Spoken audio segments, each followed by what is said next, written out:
Why did I have to pay tax on my mutual fund investments, even though I've held it for nearly 6 years? This is one of the questions that one of my new clients asked me around 2 days back. Let me ask the investors who are seeing this video a simple question. Do you know about long-term capital gains tax? And are you investing in mutual funds after knowing about it, planning your withdrawals accordingly? Well, most of you will say no. Well, in this video, I'll be explaining about LTGC rules with examples, how to plan your withdrawals, how much tax to pay, and what are the long-term tax that you have to pay on your mutual funds. Well, at present it's around 12.5% and there has been no announcement removing this at all. All domestic investors have to pay. I've spent around 36 years in banking and in financial consultancy, and I've seen many people who don't understanding this pay lot of money and they are losing the compounding effect. If you're investing in mutual funds, you need to understand the new LTGC rules before you sell even a single unit. Well, what does LTGC means? LTGC means long-term capital gains tax. It simply it is the profit that you make after holding the mutual funds for a certain period. Let's take an example. That period is around 12 months. Let's take an example. You are investing around 5 lakh rupees in a mutual fund. After 2 years, the amount has grown to 7 lakh rupees. Well, you have a gain of around 2 lakh rupees. That is known as the long-term capital gain. And on that, you pay the tax. Well, let's understand the rules for this. First term for long-term capital gains tax, this is for only equity-oriented funds. Please understand that.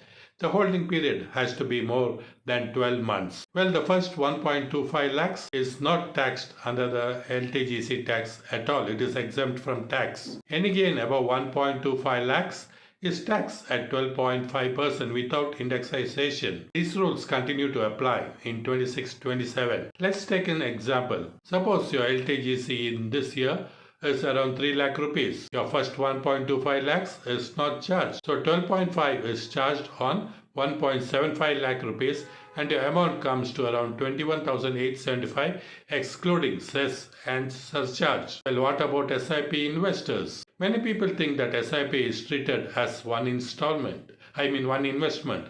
That is not true at all. Each SIP investment is treated as a separate purchase. Each installment has its own purchase date. Suppose you invest every month on the 5th.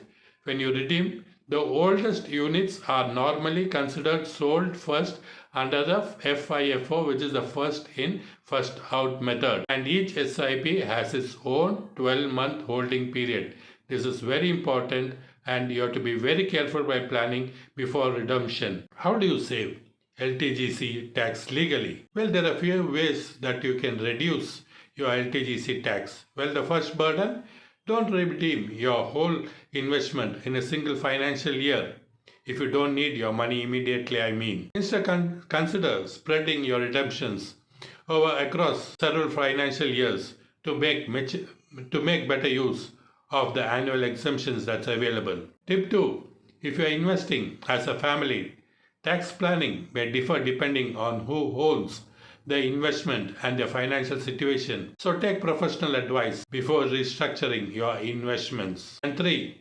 Before redemptions, calculate your capital gains instead of deciding it at the last minute. Well, good planning can make a difference. Well, what are the common mistakes that I've seen in my career that the investors are making? Well, they don't know the difference between short-term and long-term capital gains. They redeem all the investments in a single year, even though they don't need the funds at all. They ignore the tax implications before withdrawing, and they assume that every mutual fund follows the same tax rules.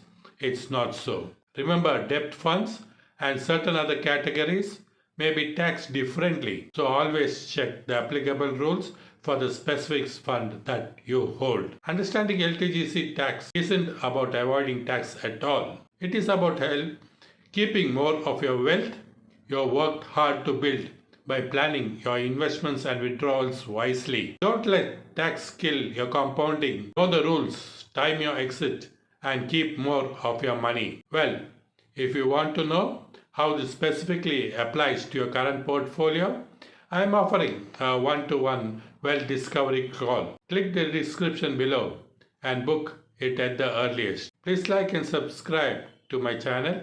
Please share it with your friends. This video is made for educational purpose only. Disclaimer in the description.